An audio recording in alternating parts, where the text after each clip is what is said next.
My name is Tanya Mitchell-Weston, and today I'm going to prepare for you one of my all-time favorite girlfriend get-together desserts, and that is my sweet potato white chocolate cream cheese crepes.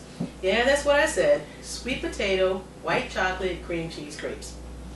When my girlfriends and I get together, we love sharing recipes, creating recipes, and just cooking together. And that's one of the ways that we spend time together and just have a really, really good time.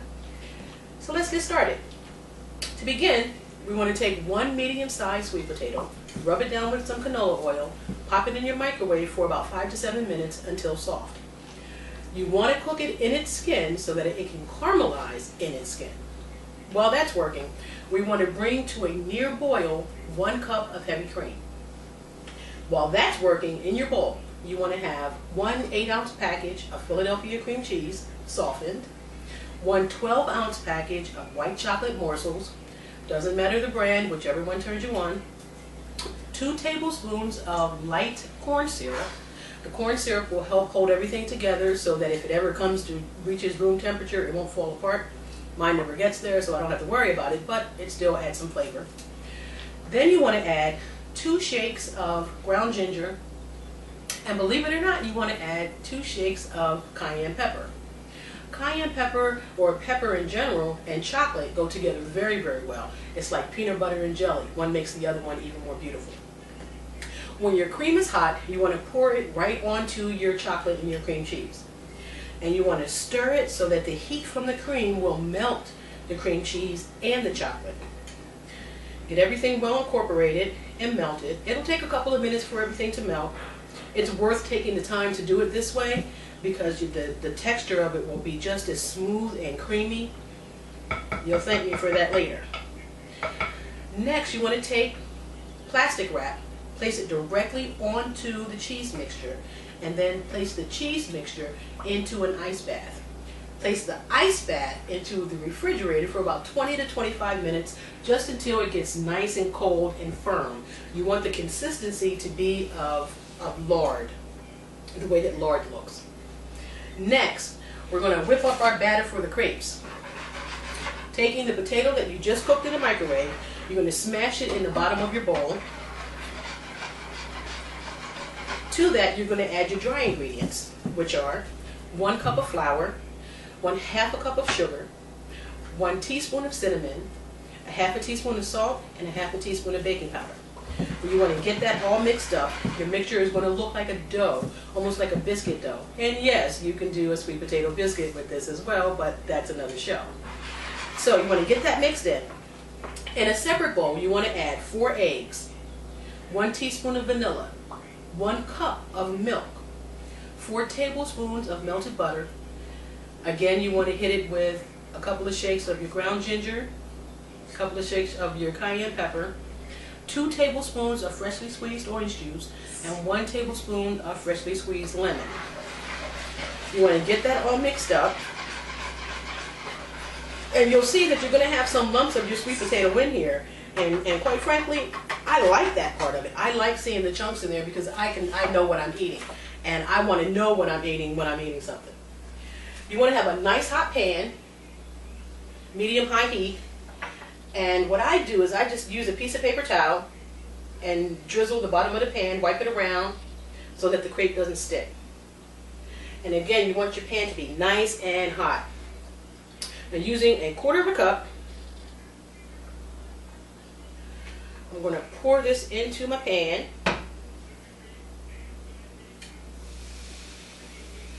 Then I'm going to rotate my pan so that the crepe spreads around the bottom of the whole pan. Okay, and then just let it cook. My girlfriends and I, we get together probably every other weekend, maybe 2 or 3 weekends a month, and we have a couple of bottles of wine. We might play some cards, but the one thing that's always consistent is cooking. And we decided that we were going to take sweet potatoes to a different level. I mean, sweet potatoes reminds me of my childhood. You know, the holidays when the mama would make the sweet potato pie or the sweet potato casserole with the marshmallows. And for me, and for most of us, sweet potatoes were always tied to the major holidays. And so we decided we were going to take it somewhere else and make some recipes where we could have sweet potatoes whenever we wanted. And that's how this one was born. Okay, using a fork, just going to lift up the edge of the crepe to see if it's ready. Now I use my hands to flip the crepe because it's unlike a pancake. A pancake is going to be more firm on the bottom, so you can use a spatula and flip it. But a crepe is very, very delicate, so using a spatula, it has the possibility to fold on itself, and once it folds on itself, it's done. You have to start over. Okay, there we go. So we only wanted to get, we want to get a little bit of color on each side. The first side is going to cook it. It's going to cook for about a minute, and then you flip it over. The other side will cook for about 30 seconds, give or take.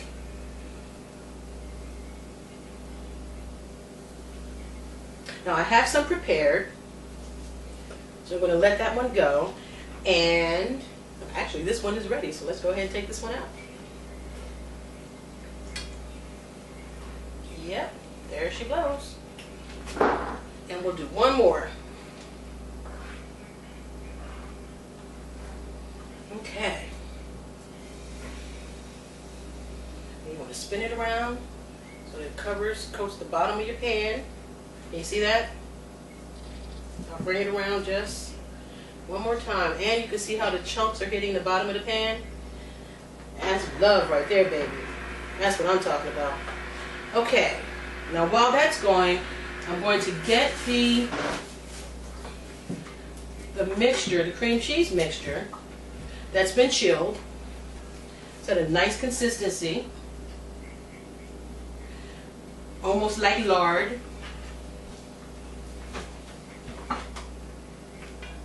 Probably should have come up with a different analogy, because who wants to think about eating a crepe filled with lard? And it's the same color. Oh well, a little late for that. Okay, that one just needs a minute or so. So here we go. I'm going to show you how to roll these up. We're going to take our mixture, about 2 tablespoons per crepe,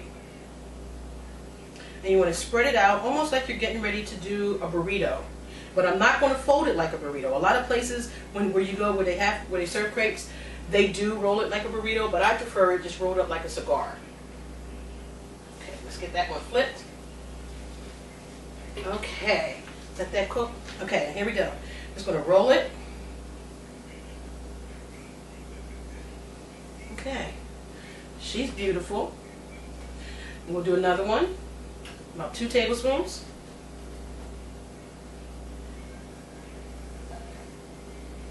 And we're going to roll that. And she's beautiful.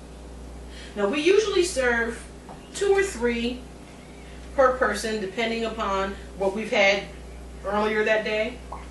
We take this one off the heat.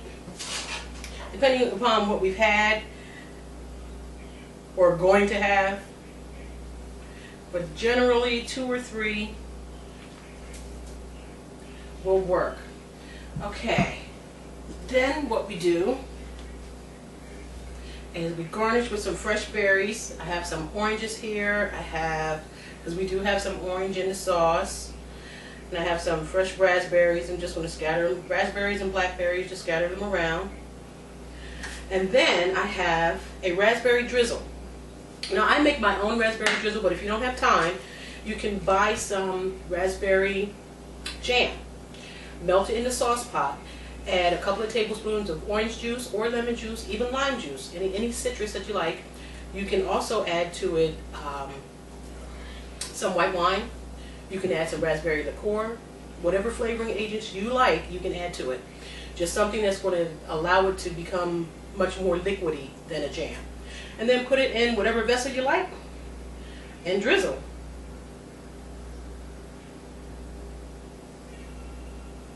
And here we have it. Tanya Mitchell Weston's girlfriend get together sweet potato white chocolate cream cheese crepes with runaway blackberries. I love it, and I hope you will too. Enjoy. Thank you.